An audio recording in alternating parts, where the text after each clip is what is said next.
मैं बुद्धिज्म पे यकीन रखता था। हम चीनी देवताओं की पूजा करते थे, जिनकी दाढ़ी का रंग, आंखें और उसका साइज हमारी तरह ही होता था। जब वो जिंदा थे तो खुदा नहीं थे, वो मरने के बाद ही खुदा बने। उन्होंने इसे बतौर खुदा प्रमोट किया। मैंने उनसे पूछा, ये कौन है? क्या ये खुदा है? वो कब खुदा बना? उस लम्हे उन्होंने बुलंद लहजे में कहा, बहुत हो गया, बस कुछ मत पूछो। तो मैंने अपने दोस्त से पूछा, एक मुसलमान की हैसियत से आप क्या पूछते हैं? उसने कहा कि हम खुदा की इबादत करते हैं। मैंने दाएं बाएं देखा। तुम्हारा खुदा कहाँ है? मुझे नजर नहीं आ रहा। नहीं, खुदा मौजूद है, लेकिन आप उसे देख नहीं सकते। मैंने कहा, क्या मतलब है? देखना ही यकीन है। अगर मैं कुछ देख नहीं सकता तो उस पर यकीन कैसे करूंगा? फिर उसने मुझे एक मिसाल दी, लेकिन दिल में कुछ और था। इस खुदा में कुछ लॉजिकल बात है। लेकिन एक दिन मैंने कहा, अम्मी, मैं दिसंबर की शुरुआत में मक्का जा रहा हूँ, क्या आप मेरे साथ मक्का जाना चाहती हैं या नहीं? हाँ जरूर, मैं जाना चाहती हूँ। अम्मी, अगर आप गैर मुस्लिम हो तो मक्का नहीं जा सकते। कोई जवाब नहीं, कुछ नहीं कहा। वो सिर्फ रोने लगी और उन्होंने कहा हाँ। और फिर उन्होंने यही कहा, फिर ठीक है, मैं मुसलमान बन जाती हूँ। अस्सलामुअलैकुम भाई फिरदौस वोंग, टुवर्ड्स इटर्निटी में खुशामदीद। हमारी दावत कबूल करने का बहुत शुक्रिया। मैं शुरुआत करना चाहता हूँ कि फिरदौस वोंग कौन है, अपनी जिंदगी के बारे में मुख्तसरन बताएं। I'm a Chinese. मैं एक चीनी हूँ। पहले मैं बुद्धिस्ट था और मैं मलेशिया के शहर कुआलालंपुर के इलाके कपुंग में पला पड़ा, जहाँ तकरीबन हर एक गली में गुंडों का एक ग्रुप है। सबने अपने इलाके चुने हुए हैं और एक खास हद तक मैंने कुआलालंपुर के लिए खेला। रियासत कुआलालंपुर में मलेशिया नेशनल टीम के लिए भी खेलता था, यूथ टीम अंडर 17 और अंडर 21 दोनों में। और मैं बतौर बुद्धिस्ट बड़ा हुआ और अल्हम्दुलिल्लाह मैं 22 साल की उम्र में मुसलमान हो गया। अल्हम्दुलिल्लाह। तो ईमान के हवाले से आपकी जिंदगी कैसी थी? आप किस चीज पर यकीन रखते थे? इससे पहले मैं बुद्धिस्ट था। मैं बुद्धिज्म पे यकीन रखता था, लेकिन याद रहे कि मैंने बुद्धिस्ट सहीफा पहले कभी नहीं पढ़ा था। बिल्कुल किसी, मेरे ख्याल में बेशतर चीनी बुद्धिस्ट की तरह वो कभी सहीफों को नहीं पढ़ते, क्योंकि हमने देखा ही नहीं। हम बुद्ध मत के बारे में वही जानते हैं जो हमारे वालिदैन ने हमें बताया कि हमारे आबा अजदाद का अमल क्या था। लिहाजा हमने इसे ऐसे ही समझा कि ये बुद्धिज्म है और हम इसी पे अमल करते हैं। अब बुद्धिस्ट होने के नाते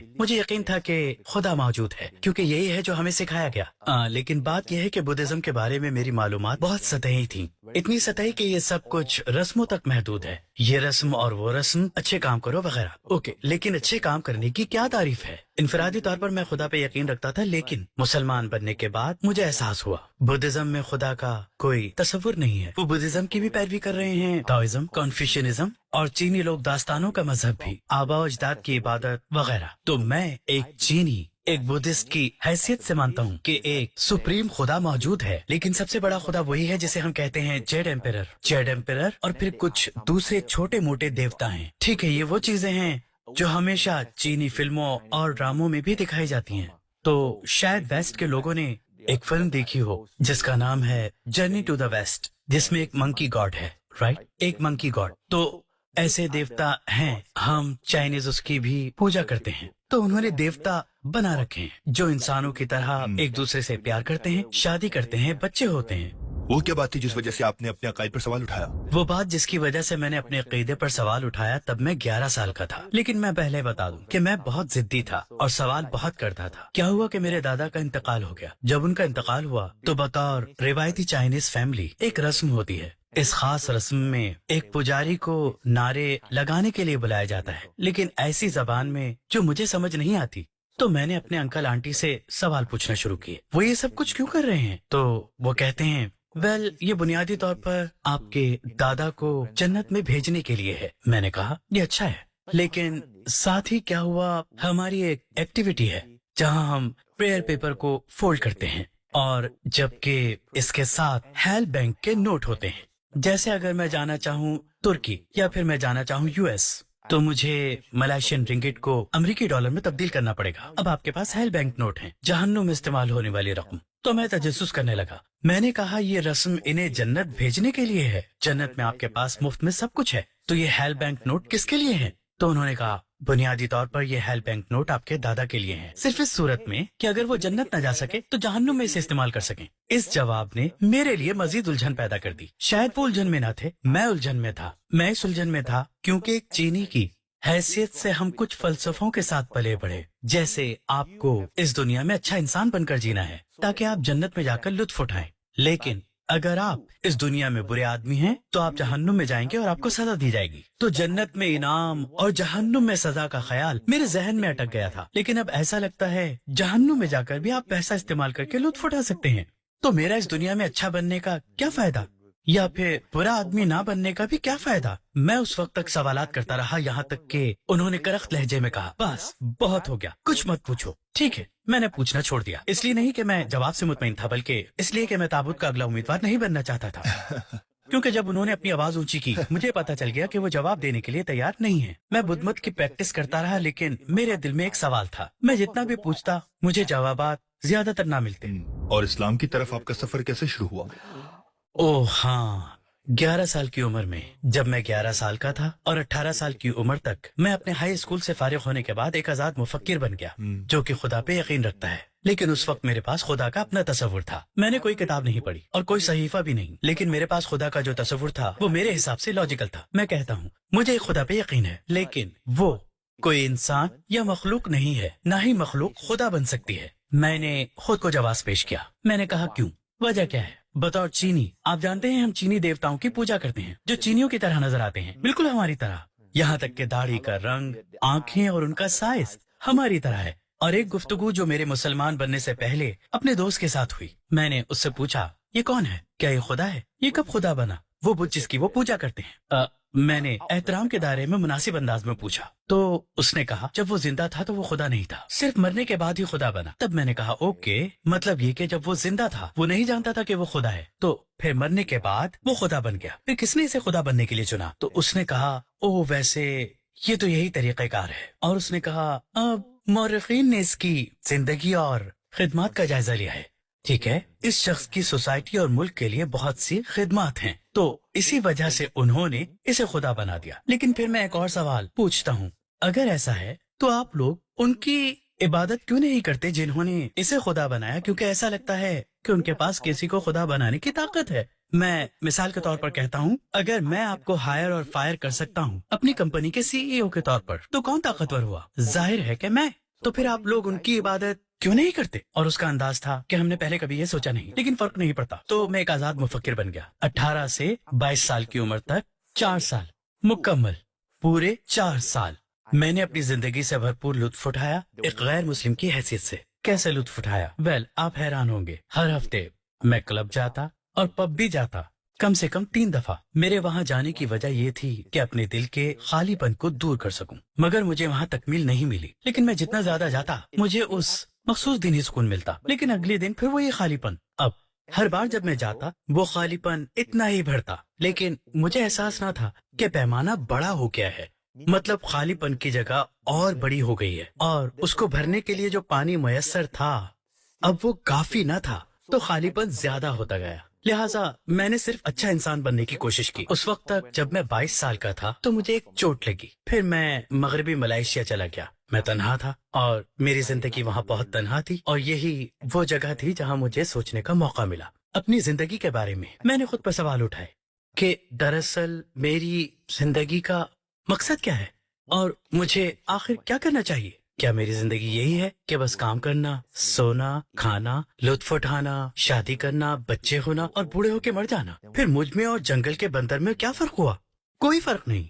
तो मेरे पास सवालात थे, लेकिन मुझ में नतीजा अखज़ करने की हिम्मत न थी। तो फिर मैंने अपने दोस्त से पूछा, जो कि एक मुसलमान था, भाई चीनी की हैसियत से आप जानते हैं कि पहले जो हमारे सामने खुदा का मुजस्सिमा था हम उसको पूछते हैं, तो ये बताएं कि मुसलमान किसको पूछते हैं? और उसने जवाब दिया हम खुदा को पूछते हैं। तो मैंने दाएं और बाएं देखा, तुम्हारा खुदा कहाँ है? मुझे तो नजर नहीं आ रहा। और फिर उसने कहा नहीं, खुदा मौजूद है लेकिन आप उसे देख नहीं सकते। मैंने कहा ये क्या बात हुई? यकीन तो देखने से ही आता है, अगर मैं किसी को देख नहीं सकता तो यकीन कैसे करूं? फिर उसने मुझे एक मिसाल दी और उसने कहा इसे इस तरह रखो, क्या हवा महसूस होती है? मैंने कहा हाँ होती है। क्या आप हवा देख सकते हैं? मैंने कहा अरे भाई, दरख्त को देखो, शाखों को देखो और जरा पत्तों को देखो, सब हरकत में है, यही हवा है, और किस सबूत की जरूरत है? उसने कहा नहीं, वो चीजें जो आप देखते हैं वो बजाते खुद हवा नहीं है, बल्कि हवा का असर है, ये खुद हवा नहीं है। और फिर मैं ठहर सा गया और सोचना शुरू किया। ओके ठीक है, ये बात तो समझ में आ गई, लेकिन मुझे जवाब नहीं मिला खुदा कौन है। और फिर उसने कहा कि अब जरा तस्वुर करो, यही वो हवा है जो खुदा ने पैदा की है। फिर भी आप हवा को देख नहीं सकते, लेकिन असर देख सकते हैं और आप हवा के उड़ने को महसूस कर सकते हैं। फिर आपको क्या लगता है कि आप उस खुदा को देख सकते हैं जिसने हवा को पैदा किया? उसका वजूद महसूस होता है, आपको उसकी मौजूदगी महसूस होती है और आप इस दुनिया में तख्लीकात के लिहाज से असर देख सकते हैं। मेरा दिल अंदर से कहता ये खुदा मुझे लॉजिकल लगता है। अब तक की बेहतरीन वजाहत थी। ठीक है, ओके, हाँ। और इस दौरान मैंने अपना जहन बनाया, यही खुदा है जो मेरे ख्याल में है। उस दौरान भी मैं मेरे ख्याल में कह रहा था, मेरे ख्याल में ये सही खुदा है। खुदा के इस तस्वुर ने पहले ही इन मयारात को पूरा कर दिया जो मैं चाहता हूँ। मुझे दूसरी किताबें पढ़ने की जरूरत नहीं, ना ही समझने की जरूरत है, क्योंकि इस दौरान ज्यादातर मजाहिब जो मैं जानता था, इनमें खुदा का तस्वुर महज इंसान या जानवर की शक्ल में था। मैंने कहा मैं किसी इंसान की पूजा नहीं कर सकता, मैं कभी इंसान की पूजा नहीं करूंगा और कभी भी किसी जानवर की, किसी बंदर या जो भी आप उन्हें पुकारें, पूजा नहीं करूंगा, क्योंकि मैं पहले भी नहीं करता था। और ये वजाहत पहले ही मेरे मयार के मुताबिक थी जो मेरे जहन में थी, एक लॉजिकल मयार। जब तक आप ये साबित न कर दें कि खुदा के बारे में मेरा मयार लॉजिकल नहीं है, मैं बदल नहीं सकता, बिल्कुल भी नहीं। तो मैं मुसलमान हो गया। मैंने कभी कुरान नहीं पढ़ा, ना ही नबी सल्लल्लाहु अलैहि वसल्लम को जानता था। ये सिर्फ इसलिए नहीं था कि मैं जन्नत में जाना चाहता हूँ। सच कहूँ तो मुझे जहन्नुम में जाने का ज्यादा खौफ था। तो मुझे जहन्नुम से दूर रहने के लिए जरूर जानना चाहिए कि मेरा खुदा कौन है और वो क्या चाहता है मुझसे। मैंने जहन्नुम की आग की सजा से बचने की खातिर बिलाखिर मैंने मुसलमान होने का फैसला कर लिया। लेकिन इससे पहले मैंने अपनी माँ को फोन किया। मैं सरावाक में था, तो मैंने उन्हें फोन करके सब कुछ बता दिया कि मैं क्या करना चाहता हूँ और कब केएल वापस आऊंगा। और फिर मैंने सबसे अहम बात आखिर में की। मैंने कहा, मॉम, जब मैं केएल वापस आऊंगा तो मैं भी मुसलमान हो जाऊंगा। और इस दौरान सिर्फ थी एक लंबी खामोशी। इसी लंबी खामोशी के बाद आखिरकार उन्होंने जवाब दिया, तुम्हारी मर्जी, लेकिन याद रखो मजहब को मजाक न समझना, इसे सीरियस लेना। ठीक है, मैंने कहा मॉम मैं सीरियस हूँ। ठीक है, तो मैं वापस आ गया। लिहाजा इस साल 2025 मेरे मुसलमान होने की 20वीं सालगिरह है। और आपने कलमा कैसे पढ़ा?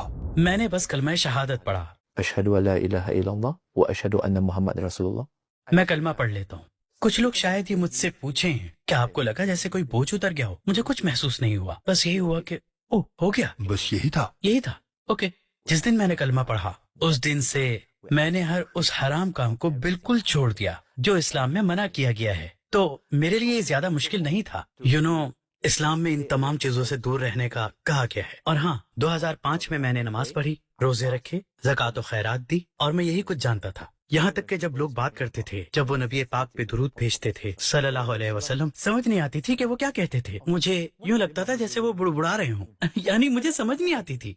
फिर एक दिन मेरी मुलाकात मेरे टीचर से हुई, जिसने मुझे दावत सीखने और देने की तरगीब दी 2011 में, 6 साल बाद मुसलमान बनने के। लेकिन इसकी वजह ये भी थी कि मैं समझा मेरे साथ स्कैम हो गया है, क्योंकि एक नौ मुस्लिम बहन ने मुझे मदऊ किया और कहा, भाई 9 मुस्लिमों की एक गैदरिंग है जहाँ एक पॉटलक है, वहाँ हमारे पास बहुत सारे किस्म के खाने होते हैं, मुझे खाने पसंद है। तो मैं खाने की वजह से राग़िब हुआ, लेक्चर्स की वजह से नहीं।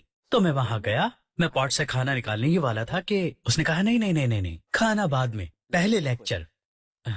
ठीक है तो मैंने लेक्चर सुने। शेख सिर्फ ईमान की सिफतों और इस्लाम के सतूनों के बारे में बात कर रहे थे, बहुत बुनियादी मौजू, हमारे ताल्लुकात और वालिदैन और फैमिली की जिम्मेदारियां जो अभी तक मुसलमान नहीं हुए। और फिर लेक्चर्स के इख्तिताम पे मुझे उनसे बात करने का मौका मिला और मैंने उनसे पूछा, शेख क्या आप मुझे कुछ मशवरे दे सकते हैं? मुझे मुसलमान हुए 6 साल हो गए। उन्होंने मुझे कई अच्छे मशवरे दिए, लेकिन एक चीज जो मेरे जहन में अटक गई वो ये कि फिरदौस, मुसलमान की हैसियत से हमें दूसरों को दावत देना चाहिए। उन्होंने दावत का कॉन्सेप्ट समझाया तो मैंने कहा, उस्ताद मोहतरम, मैं एक नौ मुस्लिम हूँ, सिर्फ 6 साल का। मैंने एतराफ किया, मैंने कहा कि मुझे ईमान की सिफतों का भी ज्यादा इल्म नहीं है, इस्लाम के सतूनों से भी वाकिफ नहीं, मुझे बहुत सी चीजें नहीं पता, मैं दावत कैसे दे सकता हूँ? उन्होंने कहा, जो भी तुम जानते हो सिर्फ वही पहुँचा दो, चाहे एक आयत ही क्यों ना हो उसे आगे पहुँचाओ। तो मैंने कहा, लेकिन मुझे नहीं मालूम, मैं वाकई नहीं जानता। फिर उन्होंने मुझसे पूछा, जब आप मुसलमान बने तो आपने क्या पढ़ा? मैंने कहा, ये मैं जानता हूँ, मैंने कलमा पढ़ा, यानी कि 2 कलमे। उन्होंने कहा, हाँ। तो नबी पाक ने फरमाया कि आगे पहुँचा दो, चाहे एक आयत हो, ये तो 2 हैं, एक ही पहुंचा दो, 2 शहादतें हैं, एक तो पहुंचाओ। फिर मैंने बेहतरीन उज़र पेश किया जो मैंने सोचा, मुझे यकीन है कि इस दुनिया का अब तक का बेहतरीन उज़र है। और मैंने कहा, या शेख इसे इस तरह समझें, आप देखें यहाँ बहुत से मुसलमान हैं, पैदाइशी मुसलमान, इन सभी पैदाइशी मुसलमानों को देखें, दावत तो वो भी नहीं करते, तो मैं एक नौ मुस्लिम होते हुए दावत क्यों दूं? मुझे यकीन था कि ये एक बहुत ही शानदार उज़र था और उन्होंने जो कहा वो सीधा मेरे दिल पे लगा, वाकई बहुत जोर से। उन्होंने कहा, फिरदौस कयामत के दिन अल्लाह आपसे उनके अमल की पूछगछ नहीं करेगा कि उन्होंने ऐसा क्यों नहीं किया। हाँ, अलबत्ता आपसे जरूर पूछेगा कि आपने ऐसा क्यों नहीं किया। उन्हें अल्लाह के लिए जवाब खुद तैयार करना होगा और आपको भी अल्लाह के लिए जवाब तैयार करना होगा। लिहाजा यकीनी बनाए कि आपके पास बेहतरीन जवाब हो। इस दौरान मैं खुद से आशना हुआ, ठीक है मुझे ये करना है, और मैंने सीखना शुरू किया। हर दिन मैं क्लासेस में जाता। मेरे पहले 6 साल बतौर मुसलमान मेरे पास सिर्फ 3 इस्लामी किताबें थी, लेकिन अब मेरे पास पूरी एक लाइब्रेरी थी। यहाँ उन तमाम किताबों को खरीदने के लिए हजारों खर्च किए। एक कोर्स में शरीक होने के बाद जो 4 दिन का था, मैंने हयात तैयबा के बारे में समझा। उस लम्हे मैंने जाना कि कौन है हजरत मोहम्मद सल्लल्लाहु अलैहि वसल्लम, और मुझे वाकई मोहब्बत हो गई। और वो शेख, यूएस के शेख अब्दुल बारी याह्या ने आखिरी दिन कहा कि अगर हम नबी पाक की जिंदगी का निचोड़ बयान करें, वो भी एक लफ्ज में, तो वो एक लफ्ज है दावत।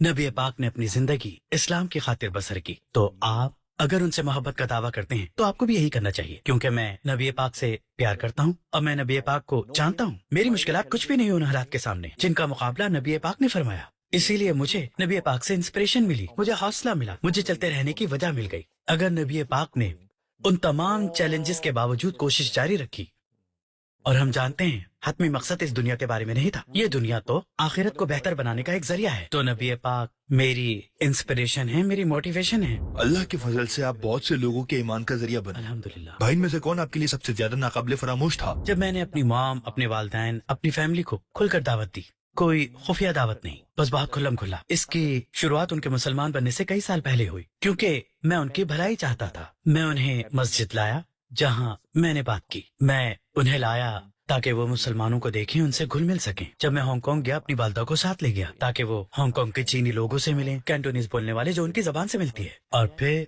2019 में मेरी मॉम अक्सर मुझसे पूछती रहती, क्योंकि उन्हें पता था कि ईद उल फितर के बाद मैं ग्लोबल दावत के लिए बैरून मुल्क जाऊंगा। उन्होंने पूछा, तो ईद उल फितर के बाद तुम कहाँ जा रहे हो? मैंने उनको बहुत सी जगहें बताई, लेकिन मैंने एक जगह का जिक्र खास तौर पर सिर्फ अंदाजा लगाने के लिए किया, और मैंने कहा, ओ हाँ, मैं मक्का जा रहा हूँ उम्रे के लिए, मैं मक्का जा रहा हूँ। मैंने बहुत सारी जगहों को छोड़कर सिर्फ मक्का के लिए इनवाइट किया उन्हें उम्रे के लिए। तो मैंने कहा, हाँ मैं जा रहा हूँ मक्का, क्या आप मेरे साथ चलेंगी? उन्होंने कहा, हाँ मैं जाना चाहती हूँ, मुझे ट्रैवल पसंद है, इसलिए मैं जरूर जाऊंगी। तब मैंने उन पर बुरी खबर अश्कार की, मॉम मगर आप मक्का नहीं जा सकते अगर गैर मुस्लिम हो। उनके मुंह से निकला, ओह।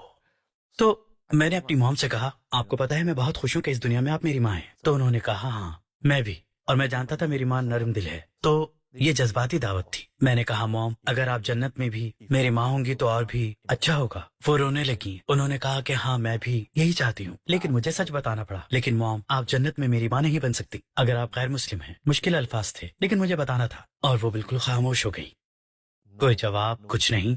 वो सिर्फ, मुझे खुद नहीं पता कि उस वक्त मेरे अल्फाज ने उन्हें तकलीफ दी या नहीं, या उन्हें रुलाया। मैं चाहता था कि वो सोचें। मैं सिर्फ इस गुफ्तगू की बुनियाद बनाना चाहता था कि उनसे इस्लाम के बारे में बात करता रहूं, इस्लाम इस्लाम इस्लाम। और मैंने उनमें तब्दीलियां देखना शुरू की। तब्दीली मतलब ये नहीं कि उन्होंने इस्लाम पे अमल शुरू कर दिया, तब्दीली ये थी कि अब वो बुद्धिज्म पे वैसी अमल पैरा न रही। उन्होंने कुछ रस्में छोड़ दी जिसकी वो पैरवी करती थी, कुछ रस्में जो वो फॉलो करती थी। तो मैं असरात महसूस कर रहा था। लेकिन एक दिन मेलबर्न से वापस आने के बाद मैंने उन्हें कॉल की और कहा, मॉम मैं मक्का जा रहा हूँ दिसंबर के शुरू में, क्या आप मेरे साथ मक्का जाना चाहती हैं या नहीं? हाँ बिल्कुल मैं जाना चाहती हूँ। लेकिन मॉम मैंने आपको बताया था राइट, अगर आप गैर मुस्लिम हैं तो आप नहीं जा सकती। उन्होंने सिर्फ इतना कहा, फिर ठीक है। मैंने कहा, ठीक का क्या मतलब? हाँ चलो मुसलमान बन जाते हैं।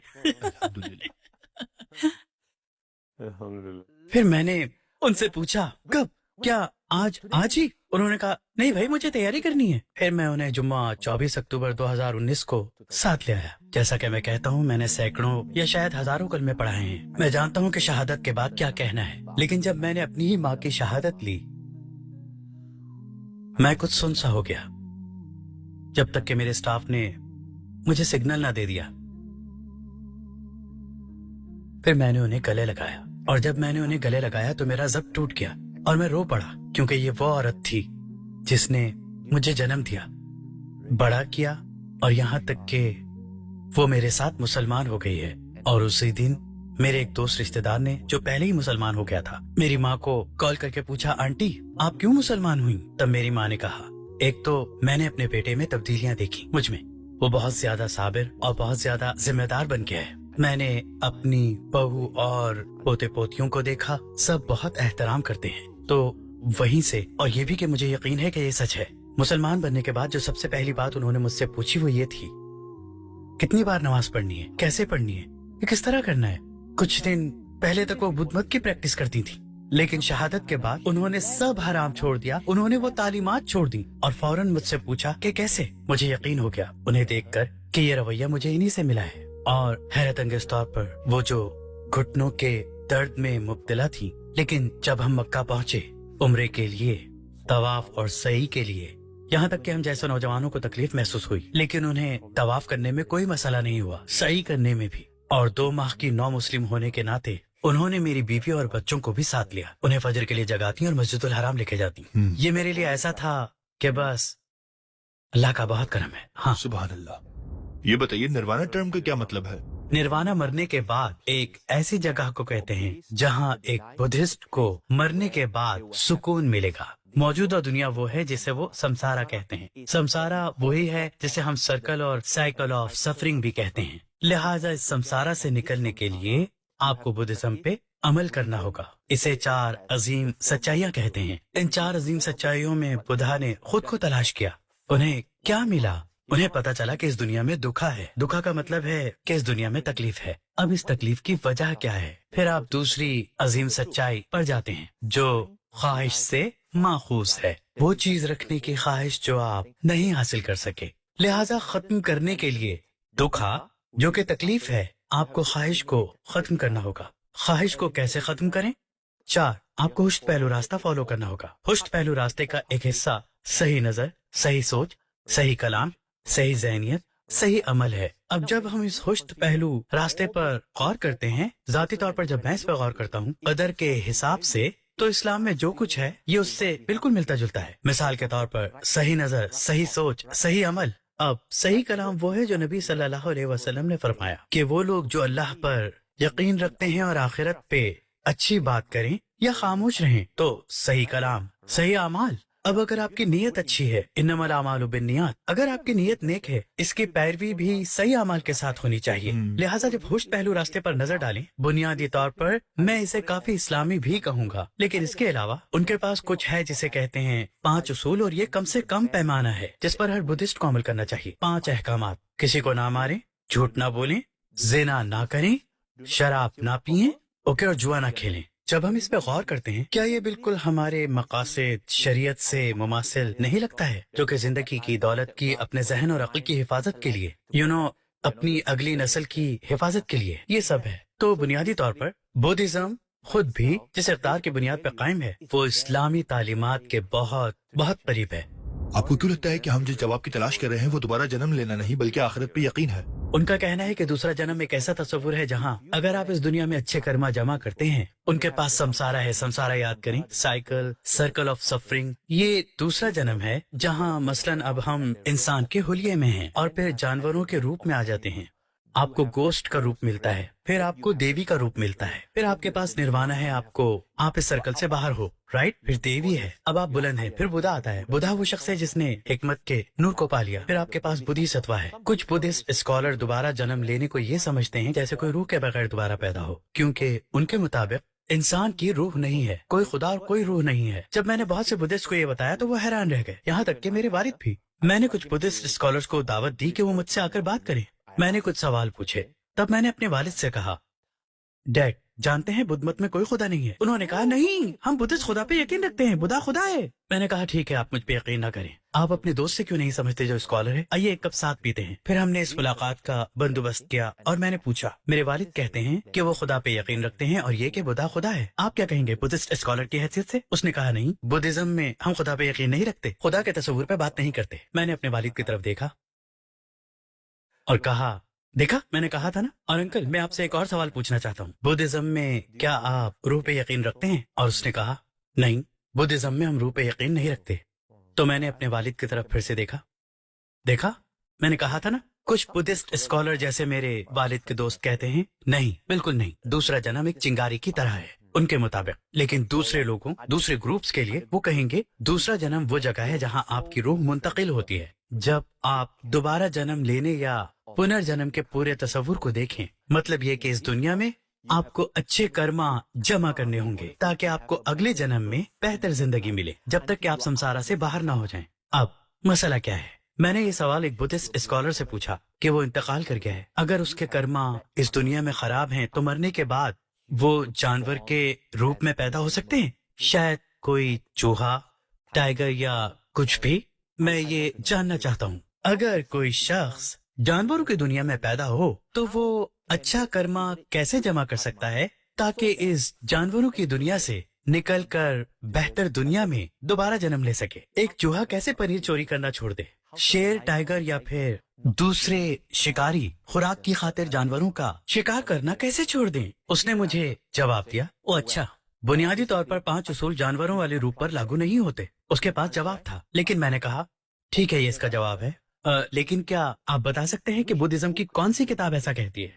मैं सबूत के लिए पूछ रहा था जो उसने मुझे नहीं दिया। तो ये वो हिस्सा है जहाँ ऐसा लगता है कि एक से ज्यादा मौके अच्छे हैं, लेकिन असल में नहीं। एक मौका जहाँ आपके पास वाज़े रहनुमाई है, यानी कुरान एक वाज़े रहनुमाई, इस पर अमल आसान है, लेकिन आजकल बहुत से लोग अपने पास मौजूद शवाहिद की सदाकत की परवाह नहीं करते। आप उससे क्या कहेंगे जो कहता है कि मुझे बुद्धिज्म पर अमल करके रूहानियत और सुकून मिलता है, मुझे किसी नई चीज की जरूरत नहीं? ओके, बुद्धिज्म पे अमल करके भी आपको अमन और सुकून मिल सकता है, लेकिन बात यह है कि क्या आप सिर्फ और सिर्फ कुछ अच्छे की तलाश में हैं या आप कुछ अच्छा और दुरुस्त दोनों का कॉम्बिनेशन चाहते हैं? अगर आपको अच्छा चाहिए तो फिर बुद्धिस्ट बनने की जरूरत नहीं, क्योंकि कुछ लोग ऐसे भी हैं जो बुद्धिस्ट नहीं, जो आजाद मुफक्किर हैं, वो अपनी जिंदगी भी एंजॉय करते हैं और सुकून भी है। ये हमेशा अच्छी चीजें करने के बारे में नहीं है। लेकिन अगर मैं यही सवाल आपसे पूछूं, हमने देखा कि किसी को दिल का दौरा पड़ा है, हमारी अच्छी नीयत उसकी मदद की है, तो हम क्या करते हैं? हम एक चाकू लेकर उसकी जान बचाने के लिए उसका सीना खोल देते हैं। क्या ये एक अच्छा अमल है? अच्छी नीयत लेकिन गलत अमल। हम कहते हैं कि ये ठीक नहीं, और हकीकत में हम पर अदालत में इल्जाम कत्ल आयद हो सकता है, लेकिन हम ये कहकर जज के सामने बहस नहीं कर सकते कि योर ऑनर, मेरी नीयत तो इसे बचाने की थी। अच्छा, लेकिन आपने इसे बचाने के लिए दुरुस्त साजो सामान और एम्बुलेंस का इंतजार क्यों नहीं किया? आपको इसका सीना खोलने की जरूरत क्यों हुई? नहीं, मेरी नीयत से फर्क पड़ता है? बिल्कुल नहीं। गलत अमाल के साथ अच्छे इरादे पर गौर नहीं किया जाएगा। यहाँ तक कि बुद्धिस्ट और चीनियों के लिए हर कोई जो सिर्फ अच्छा काम करते हैं, नहीं, सिर्फ अच्छा काफी नहीं है, आपको सही भी होना पड़ेगा। यूं समझिए कि मुस्तनद। नबी पाक के बारे में आपको किस चीज ने सबसे ज्यादा मुतासिर किया? वाह, मैं कहूँगा साबित कदमी, लफ्ज साबित कदमी। मुझे नबी पाक के साथ होने वाले वाक़ये में नबी पाक की दानिशमंदी मिलती है, हर उस बात में जो वक़ू पजीर हुई, और मैंने हमेशा रद्द अमल के बजाय नबी पाक के जवाब को देखा। मैं हमेशा इन दोनों में फर्क करता हूँ। रद्द अमल जज्बाती है, जवाब अकली है। जिस तरह से नबी पाक हमेशा जवाब देते हैं, रद्द अमल नहीं। ये एक कैलकुलेटेड मूव है। और साबित कदमी, मैं साबित कदमी क्यों कहूँगा? नबी पाक इसकी बेहतरीन मिसाल हैं। अगर इस दुनिया में कोई माहिर नफ्सियात साबित कदम दिमाग रखने के बारे में मुताला करना चाहें तो नबी पाक सल्लल्लाहु अलैहि वसल्लम से बेहतरीन मिसाल नहीं मिल सकती आपको। उनको देखें, आपके वालिद का आपकी पैदाइश से पहले इंतकाल हो गया, बाप के बगैर यतीम पैदा हुए, और फिर बाद में माँ का इंतकाल हो गया, और फिर आपके दादा, और फिर आपकी देखभाल आपके चचा ने की। आप कुरैश को देखें, उन्होंने 20 साजिशें की हजरत मोहम्मद मुस्तफा सल्लल्लाहु अलैहि वसल्लम के खिलाफ, और आपके खिलाफ उनकी साजिशों का एक बड़ा नंबर ही आप सल्लल्लाहु अलैहि वसल्लम के अकली जवाब का गवाह है। क्यों? क्योंकि नबी पाक के खिलाफ उनकी एक के बाद एक तदबीर आप सल्लल्लाहु अलैहि वसल्लम ने आसानी से नाकाम बना दी। आप जानते थे क्या करना है। आप सल्लल्लाहु अलैहि वसल्लम का मकसद वाज़े है, आप साबित कदम हैं। लोग जो भी कहते, आपने परवाह नहीं की, और यही वजह है कि एक के बाद दूसरे हथकंडे नबी पाक ने अपनी तदबीर से ऐसे नाकाम बनाए कि अगली दफा उन्हें नई साजिश के साथ आना पड़ता। हकीकत यह है कि उन्हें खास मुकाम पे रुकना पड़ता, इसलिए नहीं कि ये काम कर गया, बल्कि इसलिए कि वो हार मान गए। आपके इर्द गिर्द लोगों का एक ग्रुप था जो आप पर हर तरफ से हमला आवर था, और फिर भी आप साबित कदम रहे। उन्हें आपके सामने हार मानना ही थी। अगर ये साबित कदमी नहीं तो और क्या है? तमाम मुश्किलात के बावजूद आप खड़े रहे, और जाहिर है जरूरी नहीं कि हम इससे इत्तेफाक करें, लेकिन माइकल हार्ट ने यह कबूल कर लिया और आपको तारीख का सबसे ज्यादा बाअसर शख्स मुंतखब किया, अपने रब और निजात दहिंदा यसू से भी ज्यादा। उसके मुताबिक वो एक ईसाई है, लेकिन फिर भी वो यसू को तारीख का सबसे ज्यादा बाअसर शख्स मुंतखब नहीं करता। उसने फिर भी नबी पाक का इंतखाब किया। क्योंकि आप हर जाविये से कामयाब शख्सियत हैं। फौजी रहनुमा के तौर पर, सियासी रहनुमा के तौर पर, बाप के तौर पर, शोहर के तौर पर, दोस्त के तौर पर, हर जाविये से कोई भी कभी कामयाब नहीं हुआ आज तक, और इंशाअल्लाह कयामत तक कोई भी उनके कदमों की पैरवी नहीं कर सकेगा, कोई नहीं। अगर दुनिया के तमाम गैर मुस्लिम से बात करने का मौका मिले, खास तौर पर चीनी गैर मुस्लिम से, तो क्या कहना चाहेंगे? मैं सबको बताऊंगा, अगर आपके पास यही वाहिद जिंदगी है, बेशक शायद आप जुआ खेल रहे हो, जुआ इस सेंस में है, आपको ये यकीन हो कि नहीं, मुझे यकीन है कि हम यहाँ दोबारा जन्म लेने वाले हैं, मुझे यकीन है कि पुनर्जन्म है, यानी आप दोबारा पैदा होंगे, आप इस पर यकीन रख सकते हैं। लेकिन क्या आपने कभी अपने बयान पर सवाल उठाया? हमारे पास हमेशा बड़े सवाल का सामना करने की हिम्मत और गट्स होनी चाहिए, जो कि एक बहुत बड़ा सवाल है भी। लेकिन क्या हमारे अंदर ये हिम्मत है कि अपने ही सवाल पर और अपने बयान पर सवाल उठाएं? ये सवाल कि हम इस नतीजे पर कैसे पहुंचे। अब जरा तसव्वुर करें, अगर आप ये खतरा मोल नहीं लेते, आप इसमें बोली लगा रहे हैं कि इस जिंदगी के बाद पुनर्जन्म है, लेकिन मेरा आपसे सवाल है कि क्या हो कि आपका मफरूजा गलत और मेरा दुरुस्त साबित हो कि ये वाहिद जिंदगी है, ये वाहिद दुनिया है, और ठीक इसके बाद सिर्फ जन्नत और जहन्नुम है। अब अगर आप इस टेस्ट में फेल होते हैं तो आप कहते हैं ठीक है, मैं जहन्नुम जा सकता हूँ, और आपको लगता है कि जहन्नुम में जाना कुछ खुशगवार है। नहीं, ये नहीं है। आप इस दुनिया की आग और गर्मी का सामना नहीं कर सकते, बहुत तकलीफदेह होती है। आपको क्या लगता है कि आप वहाँ बच जाएंगे और जहन्नुम में लुत्फ उठाएंगे? तो अपने आप को मौका दें, अपने जहन को मकसद के साथ इस्लाम की तहकीक और मवाजना करने पे आमादा करें, जज्बाती तौर पर नहीं। अगर आप अब भी इसी तरह जिंदगी से लुत्फ उठाना चाहते हैं तो सिर्फ दो दर्द हैं, अफसोस का दर्द या एक मुसलमान की हैसियत से डिसिप्लिन का दर्द, जिस पर इंशाल्लाह आप जन्नत में जाएंगे। तो गेंद आपके कोर्ट में है, सोचें सोचें सोचें, तहकीक करें लॉजिकली और रैशनली, और मैं दुआ करता हूँ कि अल्लाह सुब्हानहू व तआला रहनुमाई करे आपकी। वो जो मुखलिस हैं, वो लोग जो सच्चाई के मुतलाशी हैं,